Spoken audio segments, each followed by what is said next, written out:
পর্ব ২ ছায়ার মধ্যে কিছু আছে। পরদিন সকালে রিয়া তার পুরনো প্রতিবেশী মিসেস দত্তর বাড়ি গেল। মিসেস দত্ত, আপনি জানেন কাল রাতে কাকে দেখলাম? অর্ণব। ও একদম আগের মতোই আছে।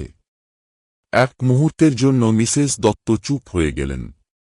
তার মুখটা ফ্যাকাসে হয়ে গেল। কি কি বললে তুমি? অর্ণব আমার পুরনো বন্ধু। ওর সাথে আমি গতকাল কথা বললাম, হাঁটলাম। মিসেস দত্ত রিয়ার হাত শক্ত করে চেপে ধরলেন। রিয়া, তুমি ভুল দেখেছ। অর্ণব তো মারা গেছে ২০ বছর আগে। রিয়ার শরীর অবশ হয়ে গেল। কি বলছেন? না না, আমি ওকে কালই দেখেছি। অসম্ভব।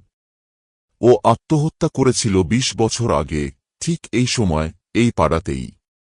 হঠাৎ করেই বাড়ির দরজাটা বন্ধ হয়ে গেল, যেন কেউ ধাক্কা দিল। রিয়া চমকে উঠল। তার মনে পড়ে গেল, গত রাতে যখন অর্ণবের সাথে হাঁটছিল, তখন চারপাশের কুকুরগুলো অস্বাভাবিক আচরণ করছিল। একটা কুকুর তো ওদের দিকে তাকিয়ে কাঁপছিল। রিয়া বুঝতে পারছিল, কিছু একটা ঠিক হচ্ছে না।